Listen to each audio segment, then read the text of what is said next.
తెలంగాణ బీజేపీలో ఆ నేత సైలెంట్ అయ్యారా లేకుంటే సైలెన్స్ చేశారా? అధిష్టానం ఆయనకు ఇచ్చిన ఇండికేషన్స్ ఏంటి? ఎంపీగా గెలిచిన నాయకుడు భవిష్యత్తు కార్యాచరణ ఎలా ఉండబోతుంది? ఇంతకీ ఆ నాయకుడు ఎవరు? Watch the story.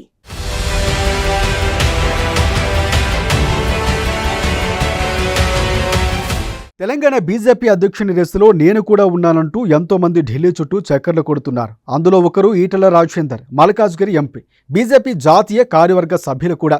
ఈ మధ్యకాలంలో చాలా సైలెంట్గా ఉన్నారు ఈటెల. లో ప్రొఫైల్ మెయింటైన్ చేస్తున్నారు. పార్లమెంటు సమావేశాలు ఉంటే ఢిల్లీలో, లేదంటే మల్కాజ్గిరి పార్లమెంటు పరిధిలో ఎక్కడో ఓ చోట పర్యటనలు చేస్తున్నారు ఈటెల. ఆయన సైలెన్స్ వెనక కారణాలు ఏంటనే చర్చ కూడా జరుగుతోంది.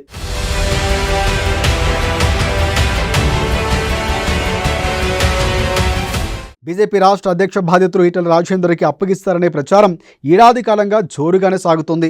2 సార్లు పార్టీ క్రియాశీలక సభ్యత్వం ఉన్న వారికే రాష్ట్ర అధ్యక్ష బాధ్యతలు ఇస్తారని పార్టీ నిబంధనలు కూడా పలువురు పాత నేతలు గుర్తు చేశారు. ఈటెల రాజేందర్ పార్టీ గుర్తు మీద 3 సార్లు పోటీ చేసిన నేపథ్యంలో ఆయనకు క్రియాశీలక సభ్యత్వం నిబంధన వర్తించదని కూడా కేంద్ర మంత్రి కిషన్ రెడ్డి ఓసారి స్పష్టం చేశారు. పార్టీ రాష్ట్ర సారథికి ఆర్ఎస్ఎస్ బ్యాక్గ్రౌండ్ ఉండాల్సిన పని లేదని కూడా అన్నారు. ఈటెల రాజేందర్ ఖచ్చితంగా పార్టీ అధ్యక్ష రేసులో ఉంటారని క్లారిటీ ఇచ్చారు కిషన్ రెడ్డి.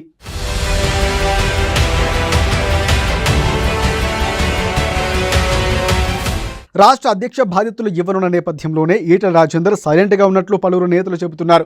పార్టీ అధిష్టానం తెలంగాణ నేతల మధ్య ఏకాభిప్రాయం సాధించాలనే ఉద్దేశంతోనే అధ్యక్ష బాధ్యతలు పెండింగ్లో పెడుతున్నట్లు తెలుస్తోంది. ఈ దశలో వివాదాలకు తావు లేకుండా ఈటెల రాజేందర్ లో ప్రొఫైల్ మెయింటైన్ చేస్తున్నట్లు పార్టీ నేతలు భావిస్తున్నారు.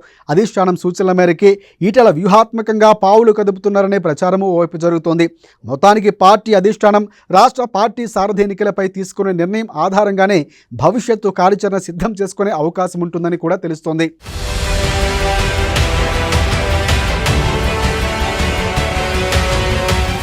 తాజాగా కుటుంబ సభ్యులతో కలిసి ఢిల్లీ పెద్దలు కలిశారు ఈటెల రాజేందర్.